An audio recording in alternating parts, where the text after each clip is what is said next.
नमस्कार, मैं हूं अविनाश पांडे और आप देख रहे हैं डीटीवी भारत। कोरोना बुलेटिन में आप सभी का स्वागत है। इस खास कार्यक्रम में हम आपको बताते हैं कि कोरोना के देश में क्या कुछ हालात हैं, बिहार में किस तरीके से स्थितियां हैं, साथ ही साथ अन्य राज्यों में क्या कुछ स्थितियां हैं। हालांकि कोरोना के कहर के बीच में देश में अलग अलग राज्यों में पाबंदियों का असर अब देखने को मिल रहा है। भारत में पिछले कुछ दिनों से कोरोना संक्रमण के नए मामलों में कमी देखने को मिली है। आज इस बुलेटिन में हम बातचीत करेंगे कि आखिर ये आंकड़े कम क्यों आ रहे हैं, क्या प्रस्तुतियां हैं, किस तरीके से स्थितियां हैं। हालांकि आपको बता दें कि भारत में पिछले 24 घंटे में 2,81,386 नए मामले आए। वहीं बीते 24 घंटे में 4,106 लोगों की मौत भी हुई है। देश में कुल एक्टिव मरीजों की संख्या की अगर बात कर ले तो 35,16,997 हो गई है। तो यह स्थिति देश की है। देश का आंकड़ा भी आपको जरा हम बताएंगे, लेकिन उससे पहले देश में कोरोना के आंकड़ों में कमी आई है। तो बड़ी खबर जो आज की निकल कर रही दिन भर की कोरोना को लेकर हम आपको ये बता रहे हैं। इसके अलावा अगर बातचीत करें तो 26 दिनों बाद पहली बार कोरोना के नए मामले 3 लाख के नीचे आए हैं। ये 26 दिन में पहली बार हुआ है कि कोरोना के जो नए मामले मिले हैं वो 3 लाख से कम मिले हैं। एक सप्ताह में कोरोना के नए मामलों में 16% की गिरावट आई। तो देश में यह स्थिति है, 16% की गिरावट आई है। और इस सप्ताह की अगर बात करें तो देश में कोरोना से 28,334 लोगों की मौत भी हुई है। मौत का आंकड़ा नहीं कम रहा है, मौत का आंकड़ा अभी भी अपने उसी लेवल में बरकरार है। इसके अलावा अगर बातचीत करें तो कोरोना के नए मामलों में कमी, लेकिन मौत का ग्राफ अभी भी ऊपर। जरा देश में कितने नए मरीज मिले हैं इसका भी आंकड़ा हम आपको ग्राफिक्स के जरिए बता देते हैं। देश में नए मरीजों की जो मिलने की संख्या है वो थोड़ी सी कम हुई है। और पिछले 24 घंटे में बात करें तो 2,81,386 नए मरीज मिले हैं। ठीक होने वाले मरीजों की संख्या पिछले 24 घंटे में 3,78,741 है, जबकि पिछले 24 घंटे में 4,106 मरीजों की मौत हुई है। वहीं एक्टिव मरीजों की संख्या की अगर बात कर लें तो एक्टिव मरीजों की संख्या जो है वो देश में जो है स्थितियां यह है कि 35 लाख के पास है। अब जरा राज्यों की स्थिति भी जान लीजिए। बिहार का आंकड़ा आपके टीवी स्क्रीन पर है। बिहार में पिछले 24 घंटे में जितने मरीज आए हैं उसकी संख्या आपने देखी कि 6,894 नए मरीज मिले हैं। पिछले 24 घंटे में 14,202 ठीक हुए हैं, जबकि 89 लोगों की मौत हुई है। और एक्टिव मरीजों की संख्या 75,090 है। अब जरा दूसरे राज्य का भी आंकड़ा देख लीजिए, झारखंड की क्या स्थिति है वो जरा देख लीजिए। झारखंड में पिछले 24 घंटे में अगर यह आंकड़ा है 2,321 नए मरीज मिले हैं, 7,119 मरीज ठीक होकर घर गए हैं, 48 मरीजों की मौत हुई है, जबकि एक्टिव मरीजों की संख्या 36,540। तो यह स्थिति है झारखंड की। यूपी यानी कि उत्तर प्रदेश का हाल जान लीजिए कि उत्तर प्रदेश में क्या कुछ स्थिति है। पिछले 24 घंटे में 10,505 नए मरीज मिले हैं, 24,837 मरीज ठीक होकर अपने घर गए हैं, 308 मरीजों की मौत हुई है, जबकि 1,63,003 मरीज फिलहाल एक्टिव हैं। अब जरा बातचीत कर लेते हैं कर्नाटक की क्या कुछ स्थिति है। कर्नाटक में एक्टिव मरीजों की संख्या सबसे ज्यादा है, देश में पहले नंबर पर है, जहां 6,168 मरीज एक्टिव है। पिछले 24 घंटे की बात कर लें तो 31,000 से ज्यादा नए मरीज मिले हैं और 31,531 मरीज मिले हैं, जबकि ठीक होने वाले मरीजों की संख्या 36,475 है और 403 लोगों की यहां पर पिछले 24 घंटे में मौत हुई है। तो यह स्थिति कर्नाटक की है। बातचीत केरल की कर ले तो केरल में नए आंकड़ों की यह स्थिति है। पिछले 24 घंटे में 29,704 नए मरीज मिले हैं, 34,296 मरीज ठीक होकर घर गए हैं, 89 मरीजों की मौत हुई है, जबकि 4,41,011 मरीज फिलहाल एक्टिव है। तो यह स्थिति केरल की है। अब जरा बात महाराष्ट्र की कर लें, जहां स्थितियां सबसे ज्यादा खराब थी लेकिन अब सुधरती हुई नजर आ रही है। पिछले 24 घंटे में 34,389 नए मरीज मिले हैं, ठीक होने वाले मरीजों की संख्या ज्यादा है, 59,318 मरीज ठीक होकर घर गए हैं, जबकि मौत का आंकड़ा भी यहां पर अन्य राज्यों की अपेक्षा ज्यादा है। 974 लोगों की मौत हुई है, जबकि 4,70,000 से ज्यादा एक्टिव हैं। बंगाल की स्थिति देख लीजिए। पिछले 24 घंटे में 19,117 नए मरीज मिले हैं, 19,113 मरीज ठीक होकर घर गए हैं, 147 मरीजों की मौत, जबकि आंकड़ा एक्टिव मरीजों का 1,31,805 है। तो यह स्थिति बंगाल की है, राज्यों की यह स्थिति है। जरा आपको देश का आंकड़ा बताते हैं कि कुल कितने अब तक मरीज मिले हैं शुरू से लेकर, यानी कि 2019 का जब तक स्थिति रही वहां से 2,49,65,463 ठीक होने वाले मरीजों की संख्या है, 2,11,74,074 एक्टिव मरीजों की संख्या, 35,16,997 डेथ, कुल डेथ की बात कर लें तो 2,74,390 मरीजों की देश में जान जा चुकी है। वैक्सीनेशन की प्रक्रिया की बातचीत करेंगे, लेकिन उससे पहले आपको एक आंकड़ा दिखा रहे हैं और इस आंकड़े में आपको समझ में आएगा कि आखिर देश में जो मरीज हैं उनकी संख्या कम क्यों हो रही है। देखिए 11 मई का आंकड़ा है जहां जांच की गई थी 18,50,110 और इसमें एक्टिव पाए गए थे 3,66,161। अगर इसका प्रतिशत देखिएगा तो 17.83% लोग इस दिन संक्रमित पाए गए थे जांच जितनी की गई थी उसमें से। अब जरा 12 मई का आंकड़ा भी देख लीजिए। 12 मई को 19,83,804 जांच किए गए जिसमें 3,29,924 माफ कीजिए 942 लोग पॉजिटिव पाए गए और संक्रमण का दर देख लीजिए 17.57% ये रहा है। 13 मई का आंकड़ा देख लीजिए। कुल जांच 18,64,594। कुल एक्टिव मरीज उस दिन पाए गए थे 3,38,421। इस दिन संक्रमण का जो दर था वो 19.45 था। तो ये स्थिति है। और ये जरा 14 मई का भी आंकड़ा देख लीजिए। कुल जांच 18,75,515। कुल पॉजिटिव मरीज 3,62,727। संक्रमण का दर देख लीजिए इस दिन 18.38। तो यह स्थिति उस दिन की रही। 15 मई का आंकड़ा देख लीजिए। 15 मई को कुल जांच 16,93,093 की गई जिसमें 3,44,776 मरीज पॉजिटिव पाए गए। इस दिन संक्रमण का आंकड़ा 19.26 था अर्थात संक्रमण का दर बढ़ा था।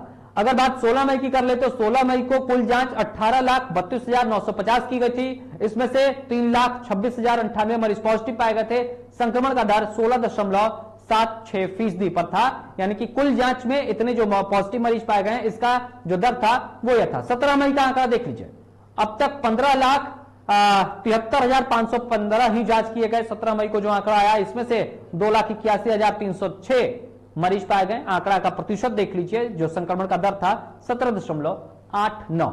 अब इसको देखकर आप समझ सकते हैं कि प्रतिशत का जो दर है वो लगभग अगर औसतन निकाला जाए तो 17% पर बरकरार है पिछले 11 मई से लेकर 17 मई तक। लेकिन आंकड़े जो हैं उनमें काफी गिरावट आई है। 3.5 लाख से आंकड़े 2 लाख से नीचे आ गए। वैक्सीन का हाल बताएंगे लेकिन उससे पहले जरा न्यूज रूम चलते हैं क्या कुछ कह रहे हैं। हमारे संपादक राजेश हमारे साथ जुड़ेंगे और बताएंगे आपको कि किस तरीके से क्या कुछ है। क्योंकि देखिए स्थितियां समझनी जरूरी है। जब जितने टेस्ट किए जा रहे हैं उसमें से जितने लोग पॉजिटिव पाए जा रहे हैं उनका अगर औसतन संक्रमण देखते हैं तो वो 17% के आसपास आता है। लेकिन जो आंकड़े हैं उनमें गिरावट है। चलते हैं जरा राजेश के पास। न्यूज रूम में हमारे राजेश जुड़े हुए हैं संपादक। राजेश जिस तरीके से स्थितियां हैं कि संक्रमण के दर की अगर बात कर ले पिछले 11 मई से लेकर 17 मई तक जो आंकड़े आए हैं उन आंकड़ों के अनुसार जितने सैंपलों की जांच की जा रही है उसमें से जितने लोग पॉजिटिव पाए जा रहे हैं उनका जो संक्रमण दर है वो लगभग अगर मिला जुला कर देखा जाए औसतन तो 17% के आसपास आएगा। ऐसे में कभी आंकड़े 3,50,000 से ज्यादा जाते हैं। आज का जो आंकड़ा आया 2,81,000 के आसपास है। मतलब संक्रमण का दर तो उतना ही है। जांच ही नहीं करेंगे तो आंकड़े कहां से आएंगे। जी बिल्कुल अविनाश, जो आपने सवाल किया है वो सवाल वाकई में ये चौंकाने वाला है। प्रश्न ये उठता है कि जो आंकड़ा सरकार जारी करती है, प्रतिदिन जो आंकड़ा जारी कर रही है और उस आंकड़ों पर ही सारे रिपोर्ट तैयार किए जा रहे हैं और काफी रिसर्च भी उसी आंकड़े पर किए जा रहे हैं। प्रश्न ये भी है कि आंकड़ा ही पूरी तरह से भ्रमक है तो फिर रिपोर्ट कितना बेहतर आएगा ये सबको पता है। और जो आंकड़ा जारी किया जा रहा है आप कह सकते हैं सियासी बयानबाजी जो अक्सर होता है उसमें एक बात कही जाती है कि आंकड़ों की सौदेबाजी। तो सरकार भी यहाँ यही कर रही है और आंकड़ा छिपाने की भी कोशिश हो रही है। ये मैं नहीं कह रहा हूँ, प्रधानमंत्री नरेंद्र मोदी ने भी पिछले दिनों तक वो मीटिंग कर रहे थे उस वक्त भी उनका बयान आया था कि कृपया जो आंकड़े दिखाए जा रहे हैं या जो आंकड़ा आप दें उसमें पारदर्शिता बरतें, उसमें कोई छुपाने की हिडन एजेंडा आपका न होना चाहिए, इस ओर उनका इशारा था। तो अब जो आंकड़ा आ रहा है आंकड़ों के आधार पर जो हम लोग औसत एक निकाल रहे हैं कि तकरीबन 16% के आसपास 11 से लेकर 17 के बीच का ये आंकड़ा है। तो इस पूरी स्थिति को देखा जाए तो सबसे जो इम्पोर्टेंट पार्ट है वो टेस्टिंग आपको करनी होगी या वैक्सीनेशन करना होगा। तो यहाँ जो सवाल ये है कि अगर आप टेस्ट कर ही नहीं रहे हैं तो फिर जो संक्रमण का दर्द आप दिखा रहे हैं 3,42,000 या संक्रमण का जो आंकड़ा आप दिखा रहे हैं 3,42,000, 3,60,000, 3,50,000 ये तो बस एक सीमित है आपका, बस उतना तक फिक्स है। उसके आगे आप जा ही नहीं रहे हैं। 18 लाख 15 लाख संतुष्टि देने के लिए ये आंकड़ा राजेश क्या लोगों को संतुष्टि देने के लिए आंकड़ों मतलब टेस्ट कम किए जा रहे हैं ताकि आंकड़े कम आ जाए और इस वजह से स्थितियां थोड़ी सी कंट्रोल में दिखे, बस इसलिए किया जा रहा है क्या ये? नहीं, सरकार अपनी तरफ से ये कोशिश कर रही है कि जो कोरोना का जो महामारी है वो दिखाना ये चाह रही है कि देखिए हमने जो आंकड़ा आपको दिया है ये आंकड़ा पर विश्वास कीजिए और जानिए किस तरह से हमने काम किया है। हमने आपके बीच में बेड उपलब्ध कराई है। देखिए बड़ी बात यह है कि हम जिन आंकड़ों पर बातचीत कर रहे हैं वो आंकड़े सरकारी ही हैं, जो केंद्रीय स्वास्थ्य मंत्रालय आंकड़े जारी करता है, उसी आंकड़े को हम यहां हूबहू रख रहे हैं। उस आंकड़े में हम थोड़ा सा अगर रिसर्च करते हैं तो यही पाते हैं कि पिछले दिनों लगातार जो टेस्ट सैंपल किए जा रहे थे, जिन सैंपलों की टेस्ट की जा रही थी, उनकी संख्या जितनी रही हो, उनमें जितने पॉजिटिव मरीज मिले हो, उनका अगर प्रतिशत निकाला जाए तो लगभग 16 से 17% के आसपास आता है। इसमें जब जांच नहीं की गई कल, तो आंकड़े 3 लाख से कम आ गए। नहीं, बिल्कुल मैं वही कह रहा हूं और आप भी यही कह रहे हैं, लोग भी यही कह रहे हैं कि आखिर आप जांच क्यों नहीं कर रहे हैं। देखिए, पूरे देश दुनिया में, देश से बाहर अगर जाएंगे तो सब लोगों ने यही किया, जांच बड़े पैमाने पर की गई। हालांकि भारत सरकार भी कह रही है और तमाम राज्य की जो सरकारें हैं वो कह रही है कि बड़े पैमाने पर हम जांच करेंगे। आप देखेंगे अक्सर सरकार के द्वारा ये कहा जाता है कि जांच की संख्या हम बढ़ा रहे हैं, लेकिन ये जांच की संख्या कितनी बढ़ रही है, कितना जांच हो रहा है, ये तो आसपास देखने की चीज है ना। हम आप अपने आसपास जरा देख लें कि कहां और कितना जांच हो रहा है। ये ज्यादातर जो बातें हैं वो कागज पर ज्यादा दिख रहा है, आंकड़े ज्यादा। कम से कम कागजी कार्रवाई नहीं करके राजेश, इसको धरातल पर उतारने की जरूरत है। फिलहाल राजेश आप बने रहिए, हम आपसे फिर जुड़ेंगे, लेकिन अगर बातचीत कर रहे हैं तो जरा देश में वैक्सीन की क्या कुछ स्थिति है उस पर भी नजर डाल लीजिए। देखिए, वैक्सीनेशन की प्रक्रिया लगातार चल रही है। अगर कुल आंकड़ों की बात कर लें तो वैक्सीन के अगर कुल आंकड़ों की बात करें तो ये 18,29,460 लोगों को वैक्सीन लगाई गई, जिसमें से 14,11,47,770 लोगों को पहला डोज लगा है, जबकि 4,17,78,690 लोगों को दूसरा डोज भी लग गया है। यह स्थिति है। जरा मई का भी आंकड़ा आपको कुछ दिनों का दिखाते हैं कि मई में किस तरीके से स्थितियां बदली हैं, कितने लोग पॉजिटिव पाए गए, कितने लोगों की मौत हुई, वो आंकड़ा भी हम आपको दिखाते हैं और उससे आपको समझ में आएगा कि फिर स्थितियां किस तरीके से बदल रही हैं या बन रही हैं। देखिए, स्थिति यह है कि बिहार में भी कोरोना के कारण स्थितियां खराब हो रही हैं और स्थितियां ये हैं देश में जिस तरीके से है। देखिए, 10 मई को रिकवरी दर देख लीजिए, ये तो बिहार की बात हम कर रहे हैं। बिहार में किस तरीके से स्थितियां थोड़ी सी बनती हुई नजर आ रही हैं। तो बिहार का यह हालत है कि 10 मई को रिकवरी दर लगभग 82% के आसपास थी। उस दिन एक्टिव मरीजों की संख्या 1,05,103 थी। वहीं अगर इसके अलावा 11 मई की बात कर लें तो रिकवरी दर में बढ़ोतरी हुआ 82.77। इस दिन एक्टिव मरीजों की संख्या 1,02,099 हो गई। वहीं अगर बात हम इसके अलावा 12 मई की करें तो रिकवरी दर में यहां पे भी बढ़ोतरी हुई 83.43%। इसके अलावा एक्टिव मरीजों की संख्या की बात कर ले तो यहां पर 99,623 ये एक्टिव मरीज थे। 13 मई का हाल देख लीजिए, बिहार में रिकवरी दर में बढ़ोतरी लगभग 84 से ज्यादा और एक्टिव मरीजों की संख्या 96,000 से ज्यादा थी। इसके अलावा 14 मई की अगर बात कर ले तो रिकवरी दर 85.38% पर पहुंच गया। एक्टिव मरीजों की संख्या लगभग 89,000 से थोड़ा सा ज्यादा, 89,563। इसके अलावा 15 मई की बात कर ले, रिकवरी दर देखिए 86.63%, एक्टिव मरीजों की संख्या 82,486। 16 मई का आंकड़ा आप देख लीजिए, 16 मई को रिकवरी दर थी 87.89 और इस दौरान एक्टिव मरीजों की संख्या 75,089। तो ये आंकड़े हैं जो बिहार के स्वास्थ्य विभाग ने जारी किए हैं, उस आंकड़ों के अनुसार ये दिख रहे हैं। लेकिन देश में भी मई में कुछ स्थितियां बदली हैं, वो भी हम आपको ग्राफिक्स के जरिए दिखाने की कोशिश करते हैं कि मई में क्या कुछ रहा स्थिति और किस तरीके से रहा। लेकिन इससे पहले अगर बातचीत करें तो बिहार में कोरोना संक्रमण की रफ्तार में लगातार कमी आ रही है। 16 अप्रैल के बाद सूबे में नए पॉजिटिव केसों की संख्या 7,000 से नीचे आई है। तो कोरोना संक्रमण की रफ्तार में लगातार बिहार में कमी आ रही है। 16 अप्रैल के बाद सूबे में नए पॉजिटिव केस की संख्या 17,000 के नीचे आई है। यह स्थिति है। संक्रमण की दर जो है वो अब 5.73% रह गई है बिहार में। बिहार में रिकवरी दर की अगर बात कर लें तो रिकवरी दर 87.89% हो गया है। बिहार में एक्टिव मरीजों की संख्या फिलहाल 75,089 है। पिछले 2 सप्ताह की अगर बात कर ले तो पिछले 2 सप्ताह में संक्रमण का जो दर है वो 15.7 से कम होकर 5.7 पर पहुंच गया है। तो यह स्थिति है बिहार की। एक बार चलते हैं राजेश के पास और बातचीत करते हैं कि किस तरीके से बिहार में जो स्थितियां हैं उसके पीछे का क्या कारण है। राजेश, अगर बातचीत आपसे करें तो बिहार में वो क्या परिस्थिति रही जिस वजह से अचानक से आंकड़ों में कमी और रिकवरी दर में बढ़ोतरी और कोरोना पे थोड़ा कहीं ना कहीं काफी हद तक लगाम लगा दिया गया? सबसे बड़ा कारण वो लॉकडाउन था, जिसको लेकर लगातार लोग मांग कर रहे थे कि लॉकडाउन लगाने की जरूरत है और लॉकडाउन सबसे ज्यादा असरकारक हुआ है और इसकी वजह से संक्रमण का जो चेन है वो टूटा है। और बेहतर ये है कि सरकार आगे भी अभी कुछ दिनों तक ये लॉकडाउन की प्रक्रिया को आगे बढ़ाए। एक दूसरा जो एक बात हुआ कि वैक्सीनेशन भी हम करवाएंगे। बिहार सरकार ने वैक्सीनेशन भी करवाया, ये बात और है कि बड़े पैमाने पे नहीं हो पाया है, अभी वैक्सीन की भारी कमी है।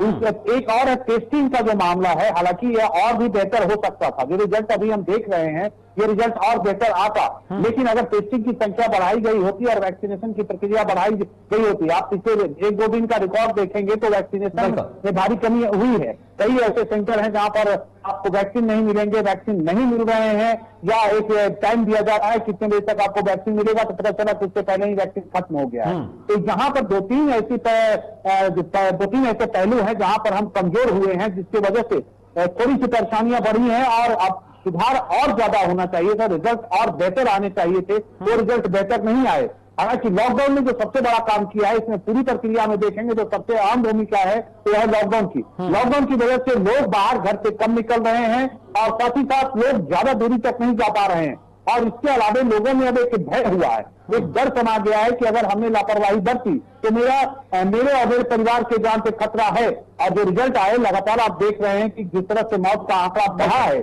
और जिस तरह से लोग प्रभावित हुए, हालांकि इस मौत के आंकड़े में भी एक बड़ा खेल है, सरकार वो सही आंकड़ा जारी नहीं कर पा रही है।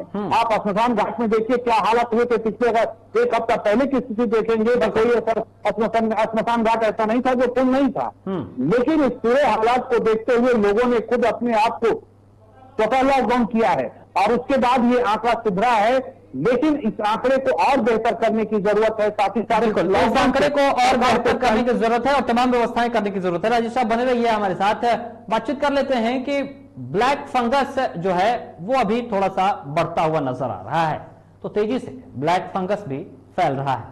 देश में ब्लैक फंगस के अब तक कुल 500 से ज्यादा नए मरीज मिल चुके हैं, तो कोरोना संक्रमण के बाद अब तेजी से ब्लैक फंगस के मामले भी बढ़ रहे हैं। राजधानी पटना की अगर बात कर ले तो यहां अस्पतालों में 30 से ज्यादा केस सामने आ चुके हैं। स्थितियां ये हैं कि रविवार को बिहार की अगर बात कर लें तो राज्य में ब्लैक फंगस के 13 नए मरीज मिले। यह स्थिति है बिहार में ब्लैक फंगस को लेकर। अगर स्थितियों पर बातचीत कर रहे हैं तो आईजीआईएमएस, पटना एम्स और पीएमसीएच में अलग वार्ड बनाए जाएंगे या कुछ जगह पर अलग वार्ड बनाए गए हैं, वहां पर इन मरीजों को रखा जा रहा है ताकि इनको सहूलियत मिल सके, ताकि इनको यहां पर स्थितियां जो है वो यहां पर बेहतर हो सके।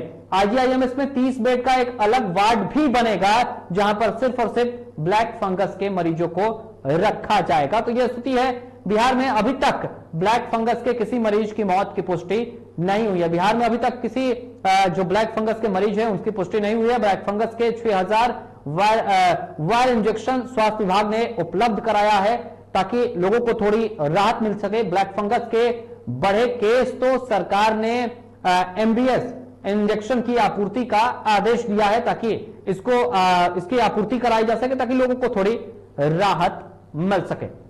तो ये इंजेक्शन निजी अस्पतालों को भी फ्री में उपलब्ध कराए जाएंगे। ये स्थितियां हैं बिहार की।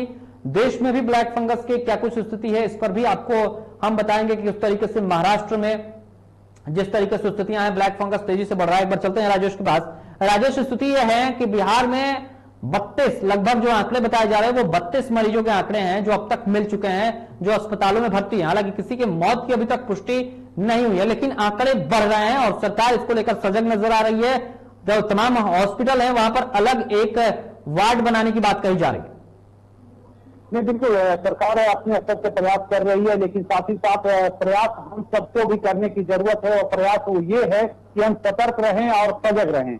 अभी कुछ देर पहले एक खबर आई है जो राजकीय आयुर्वेद कॉलेज है यहाँ पर पटना में बुद्धमूर्ति के पास है, उनके जो प्रिंसिपल है उनसे हमारी बात हुई। उन्होंने कहा कि ब्लैक फंगस को लेकर हम लोग भी अपने स्तर से आयुर्वेद में इसका क्या समाधान है, आयुर्वेद में क्या इसकी प्रक्रिया है, उन्होंने कहा कि हम लोग अभी मीटिंग कर रहे हैं, उस पर विचार कर रहे हैं। उन्होंने कहा कि आयुर्वेद के जरिए भी हम इस पर बहुत हद तक काबू पा सकते हैं। तो हमारा जो एलोपैथ सिस्टम है वो अपना काम कर रहा है, साथ ही साथ अगर आयुर्वेद भी उसके साथ कदम से कदम मिलाकर अगर चल रहा है तो ये हमारे लिए एक सुखद समाचार है कि ब्लैक फंगस से हम उस पर विजय प्राप्त कर सकते हैं। और जो भी अभी तक मौत बिहार में नहीं हुई है, हम तो चाहेंगे ये भी कि इस तरह की घटना न घटे और ऐसा सिस्टम कंट्रोल हो जाए। तो इसको लेकर जरूरत है कि हम सब भी सचेत रहें, हम लगातार अपने डॉक्टर के संपर्क में रहें। एक हम लोग में एक बड़ी बीमारी ये भी होती है कि बिना डॉक्टर के सलाह दिए कोई दवा खा लेते हैं। तो वैसे में अगर लगातार जो गाइडलाइन जारी किया जा रहा है, डॉक्टर के द्वारा बताया जा रहा है कि कोई भी दवा का सेवन तभी करें जब डॉक्टर आपको सलाह दे। और कोरोना में, खासकर कोरोना के बाद जो ब्लैक फंगस का जो डर, जो खौफ आया है, उस खौफ को देखते हुए अपने आप को सतर्क और सजग रहने की जरूरत है। बिल्कुल, तो सतर्क और सजग रहने की जरूरत है ताकि इस स्थितियों पर कंट्रोल पाया जा सके। देश की स्थिति जरा देख लीजिए, ब्लैक फंगस को लेकर देश की क्या स्थिति है। तो देश में ब्लैक फंगस के अब तक 500 से ज्यादा नए मरीज मिल चुके हैं। स्थितियां ब्लैक फंगस को लेकर भी खराब हो रही हैं। अगर बातचीत करें तो देश के लगभग 11 राज्यों में यह ब्लैक फंगस अब तक फैल चुका है। तो तेजी से फैल रहा है ब्लैक फंगस के बीच गुजरात से खबर आ रही है, यहां से 200 से ज्यादा अब तक मामले सामने आए हैं। वहीं अगर बातचीत करें इसके अलावा गुजरात में कई मरीजों की आंख की रोशनी भी जा चुकी है, ऐसी खबर निकलकर सामने आ रही है। हरियाणा में भी मिल चुके हैं ब्लैक फंगस के 27 मरीज, ये पुष्टि हो चुकी है। वहीं महाराष्ट्र में ब्लैक फंगस का तेजी से खतरा बढ़ रहा है। इसके अलावा बातचीत करें तो महाराष्ट्र में ब्लैक फंगस से 52 लोगों की मौत भी हो चुकी है। अगर दिल्ली की बात कर ले तो दिल्ली में ब्लैक फंगस के अब तक कुल 160 मरीज मिल चुके हैं। इसके अलावा अगर बिहार की बात करें तो 30 से अधिक नए मरीज जो ब्लैक फंगस के हैं उनके मिलने की बात सामने आ रही है। खबर यह है ओडिशा में भी ब्लैक फंगस के मरीज मिल चुके हैं। तेलंगाना की बात कर ले तो तेलंगाना में ब्लैक फंगस के लगभग 60 मरीज मिल चुके हैं। तो यह स्थिति है। राजस्थान की अगर बात कर ले तो राजस्थान में, माफ कीजिए, कर्नाटक की अगर बात कर ले तो कर्नाटक में ब्लैक फंगस के लगभग 38 मामले सामने आ चुके हैं। इसके अलावा राजस्थान में ब्लैक फंगस के 14 से ज्यादा जो मरीज हैं उनकी पुष्टि हुई है। इसके अलावा अगर बातचीत करें तो मध्य प्रदेश में 50 से ज्यादा मामले सामने आए हैं। केरल की बात कर ले तो केरल में भी ब्लैक फंगस के मरीज मिल चुके हैं। ये स्थितियां देश की हैं, किस तरीके से यहां पर खतरा बढ़ रहा है। हमने आपको बिहार की भी स्थिति बताया, हमने आपको देश की स्थिति बताई। राजेश के पास एक बार चलते हैं, छोटा सा एक बातचीत। राजेश, स्थितियां यह है कि देश में लगभग 500 से ज्यादा नए ब्लैक फंगस के मरीज मिल गए हैं। क्या कहेंगे लोगों के लिए, छोटा सा, क्योंकि समय हमारे पास कम है इसलिए छोटी सी टिप्पणी। नहीं, इसके लिए बस एक ही उपाय हम लगातार कह रहे हैं कि आप डॉक्टर के संपर्क में रहें और साथ ही साथ सतर्क रहें, सजग रहें। जो गाइडलाइन जारी किया जा रहा है, विशेषज्ञों के द्वारा जो निर्देश दिया जा रहा है उसका हम अनुपालन करें। साथ ही साथ कोरोना की जो गाइडलाइन है उसको भी फॉलो करें और पूरी तरह से संक्रमण के चेन को तोड़ने में सरकार के साथ कदम से कदम मिलाएं, ताकि ये मामला सिर्फ सरकार का ही नहीं है, हम सब के जिंदगी का मसला है और हम सब अपने आप को सुरक्षित रखें, हम अपने आप को सतर्क रखें, तो शायद हम बहुत हद तक बहुत जल्द इस पर काबू पा लेंगे। और बेहतर ये भी होगा कि अगर हम अपने आप को स्वतः लॉकडाउन करें, अपने आप पर स्वतः नियंत्रण करें, तो स्थिति हमारे बेहतर या फिर हमारे अनुकूल हो सकती है। काफी विकट परिस्थिति है, इस विकट परिस्थिति में एक दूसरे का हाथ न छोड़ें, एक दूसरे के साथ रहें और सतर्क और सजग रहें। हाँ बिल्कुल। फिलहाल तमाम जानकारियों के लिए राजेश आपका बहुत बहुत धन्यवाद। तो ये थे हमारे संपादक राजेश जो अधिक जानकारी दे रहे थे। तो स्थितियां ये हैं कि ब्लैक फंगस भी तेजी से बढ़ रहा है। हालांकि ब्लैक फंगस से डरने की जरूरत नहीं है, इससे बचने की जरूरत है। और जैसे ही आपको लक्षण नजर आते हैं ब्लैक फंगस के, जैसे नाक का बंद होना या खून निकलना या फिर यहां लालीपन आना आंखों में जलन होना या सर दर्द करना, इस तरीके से अगर कुछ लक्षण आते हैं तो आप अपने डॉक्टर से मिले, तुरंत इसका इलाज शुरू कराएं। क्योंकि ब्लैक फंगस अगर शुरुआती दौर में पकड़ा जाता है तो इसका इलाज संभव है, लेकिन अगर आप इस एडवांस स्टेज में इसको लेकर डॉक्टर के पास जाते हैं तो फिर स्थितियां थोड़ी सी